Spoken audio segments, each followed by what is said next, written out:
इसका मतलब ये हुआ कि मेरे लेखक बाबू मरे नहीं हैं। मुझसे समझने में गलती हो गई है।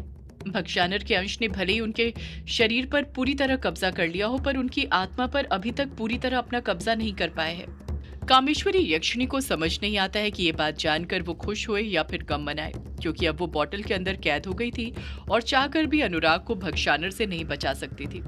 अनुराग ने बिजली की शक्तियों को एकत्रित करके वो बॉटल बनाई थी जिसे कामेश्वरी यक्षिणी तोड़ नहीं पा रही थी। अनुराग फिर अपनी आवाज में खुद से कहता है, तुझे जो करना है कर ले भक्षानर, पर मैं अपनी यक्षिणी को इस कैद से रिहा करके ही रहूंगा। इतना कहकर अनुराग अपना सीधा हाथ उस बॉटल को पकड़ने के लिए आगे बढ़ाने लग जाता है। अनुराग उसी वक्त अपने दूसरे हाथ से पहले हाथ को पकड़ता है और खुद से भारी आवाज में कहता है, मैं तुझे कामेश्वरी को आजाद नहीं करने दूंगा अनुराग। बहुत मुश्किल से मैंने इसे कैद किया है, अब ये मेरी कैद में ही रहेगी, यही इसकी जगह है। इतना कहकर अनुराग खुद से लड़ने लग जाता है, खुद अपने आप को मारने लग जाता है। कामेश्वरी यक्षिणी कहती है, निकालिए लेखक बाबू, मुझे यहाँ से बाहर निकालिए। आप ये कर सकते हैं, इस भक्षानर के अंश को अपने ऊपर हावी मत होने दीजिए, ये आपका कुछ नहीं कर सकता है। अनुराग गुस्से के साथ कामेश्वरी यक्षिणी को घूरते हुए भारी आवाज में कहता है, मुझे इस पर हावी होने की कोई जरूरत नहीं है यक्षिणी, क्योंकि मैं पहले इस पर हावी हो चुका हूँ। अब ये पूरी तरह मेरे वश में है। कामेश्वरी यक्षिणी ना में अपना सिर हिलाते हुए कहती है, नहीं भक्षानर, तू इतनी आसानी से मेरे लेखक बाबू पर हावी नहीं हो सकता है। उनके अंदर बहुत अच्छाई है, वो अच्छाई तेरे अंदर की बुराई को भी मार देगी। अनुराग भारी आवाज में कहता है, देखते हैं कौन किसे मारता है, अच्छाई बुराई को या बुराई अच्छाई को, वो अभी तुझे पता चल जाएगा। इतना कहकर अनुराग फिर खुद से लड़ने लग जाता है। अनुराग खुद के हाथ पैर मरोड़ने लग जाता है और दर्द से कराहने लग जाता है। कामेश्वरी यक्षिणी भी बार बार अनुराग को पुकारती रहती है, पर अनुराग कुछ नहीं कर पाता है। अनुराग की दर्द भरी चीखें सुनकर कामेश्वरी यक्षिणी की भी रूह कांप जाती है, उसकी भी आंखें नम होने लग जाती हैं। आखिर वो खुद अपने प्रेमी को अपनी आंखों के सामने इस तरह दर्द से तड़पते हुए कैसे देख सकती थी। अनुराग बार बार दर्द से चीखे चिल्लाते जाता है। कामेश्वरी यक्षिणी नम आंखों के साथ अनुराग से कहती है, रहने दीजिए लेखक बाबू, आप कुछ मत कीजिए, बस बहुत हुआ, अब आप मेरे लिए और दर्द मत सहिए। अनुराग अपनी आवाज में कहता है, नहीं यक्षिणी, मैं तुम्हें यहाँ से आजाद करके ही रहूंगा। अनुराग भारी आवाज में कहता है, आजाद करेगा, अभी बताता हूँ तुझे। इसी के साथ अनुराग फिर दर्द भरी कराह के साथ चीख पड़ता है। कामेश्वरी यक्षिणी कहती है, मेरी बात मान जाइए लेखक बाबू, अब बस कीजिए। अनुराग भारी आवाज में खुद से कहता है, हाँ अनुराग, यक्षिणी की बात मान जा, वरना तेरा यहीं पर दम निकल जाएगा। उसके बाद तू फिर कभी अपनी यक्षिणी से बात नहीं कर पाएगा। अनुराग धीरे धीरे शांत होने लग जाता है और अंत में भक्षानर का अंश ही अनुराग के शरीर पर पूरी तरह हावी हो जाता है। अनुराग भारी आवाज में कहता है, मैंने कहा था ना कामेश्वरी, ये अनुराग अब मेरा कुछ नहीं कर सकता, ये अब मेरे वश में है। कामेश्वरी यक्षिणी चुप ही रहती है, पर उसके मन में इस बात की खुशी थी कि अनुराग अभी तक मरा नहीं है। उसकी आत्मा उसी के शरीर के अंदर कैद होकर रह गई है जिस पर भक्षानर का अंश हावी हो चुका है। जब भक्षानर का अंश अनुराग पर काबू पा लेता है तो वो फिर घर के अंदर जाता है हरा हीरा लेने के लिए। अनुराग हीरे के आसपास बने डायनवंशी रक्षा कवच को तोड़ने की हर कोशिश करने लग जाता है। कामेश्वरी यक्षिणी अनुराग से कहती है, भक्षानर, तू चाहे कितनी भी कोशिश कर ले, पर ये डायनवंशी रक्षा कवच कभी नहीं तोड़ पाएगा, और जब तक ये टूटेगा नहीं, ये हीरा भी तुझे नहीं मिल पाएगा। तू कभी भी अपने मकसद में कामयाब नहीं हो पाएगा। अनुराग भारी आवाज में कहता है, मुझे मेरे मकसद में कामयाब होने से कोई नहीं रोक सकता यक्षिणी, कोई नहीं। आज नहीं तो कल मैं इस डायनवंशी रक्षा कवच को भी तोड़ दूंगा, देखना तू यक्षिणी। जब लाख कोशिश करने के बाद भी अनुराग डायनवंशी रक्षा कवच को तोड़ नहीं पाता है तो वो उस हीरे को वहीं राख के अंदर ही छुपा देता है, ताकि किसी की भी उस हीरे पर नजर न पड़े। अनुराग कामेश्वरी यक्षिणी से कहता है, हीरे को तो छुपा दिया कामेश्वरी, अब यहाँ से चलते हैं। ब्रह्मांड पर राज करने का वक्त आ गया है जिसमें तू मेरी मदद करेगी। कामेश्वरी यक्षिणी गुस्से के साथ कहती है, मैं तेरी कोई मदद नहीं करूंगी भक्षानर। अनुराग हंसते हुए कहता है, तू मेरी मदद करेगी यक्षिणी, बस तू देखते जा मैं तुझे कैसे मजबूर करता हूँ अपने मकसद को पाने में। कामेश्वरी यक्षिणी चुप ही रहती है, फिर एक बार बॉटल को तोड़ने की कोशिश करती है पर नहीं तोड़ पाती है। अनुराग अपनी शक्तियों की मदद से एक काली पोटली बनाता है और उसके अंदर वो कांच की बोतल डाल देता है जिसके अंदर कामेश्वरी यक्षिणी कैद थी। अनुराग उस पोटली को अपने एक हाथ में पकड़कर लंगड़ाते हुए वहां से जाने लग जाता है। रास्ते में कामेश्वरी यक्षिणी को दिखाई भले ही कुछ न दे रहा हो, पर सुनाई बहुत कुछ दे रहा था।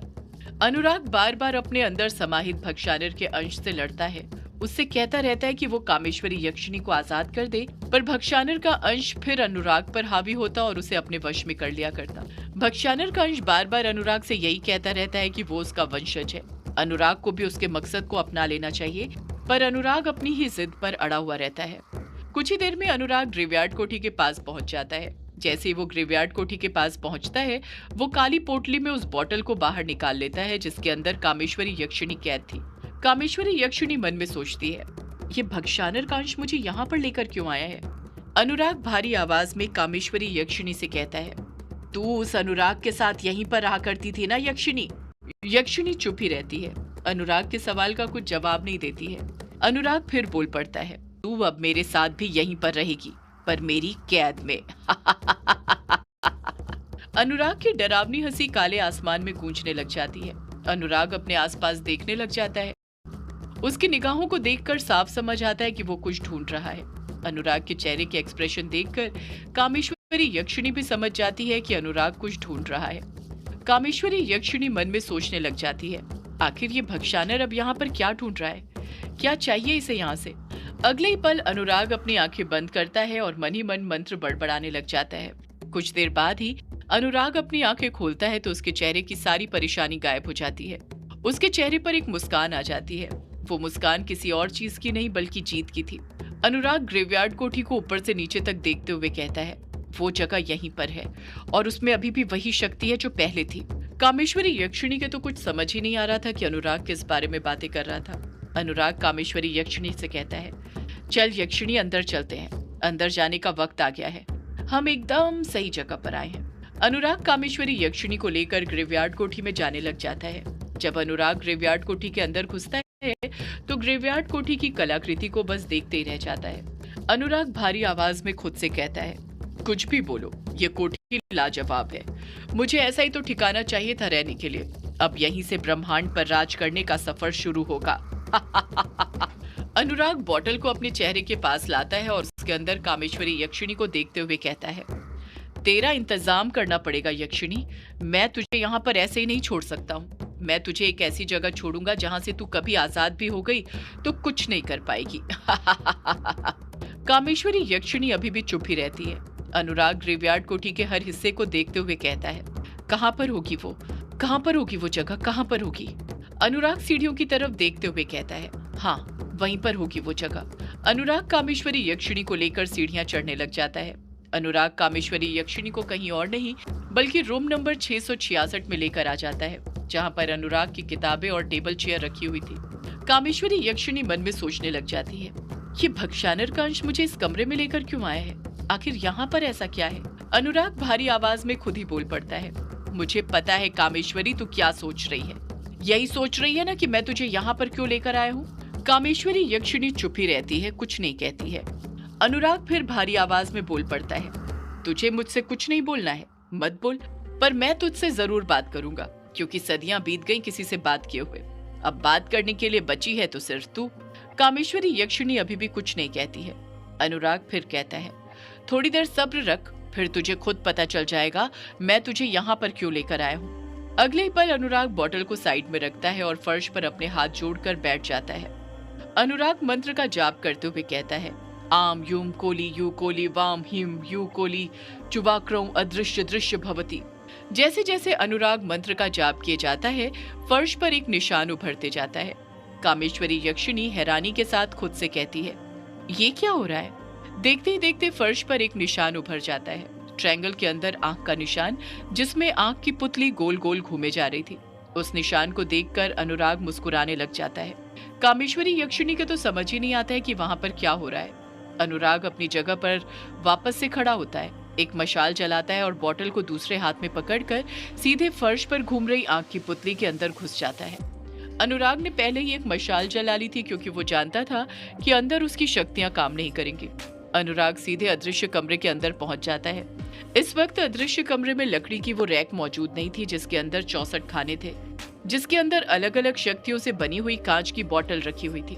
कामेश्वरी यक्षिणी खुद उस जगह पर पहली बार आई थी, इसलिए वो हैरानी के साथ उस जगह को देखती रहती है। कामेश्वरी यक्षिणी मन में सोचने लग जाती है, ये कौन सी जगह है। कामेश्वरी यक्षिणी कुछ और सोच पाती उससे पहले ही अनुराग भारी आवाज में बोल पड़ता है, कैसा लगा तुझे तेरा नया ठिकाना। यक्षिणी, अब ये बॉटल ही तेरा घर है और इस बॉटल का घर से अदृश्य कमरा। कामेश्वरी यक्षिणी अनुराग से पूछती है, ये कौन सी जगह है भक्षानर, ये तू मुझे कहाँ पर ले आया।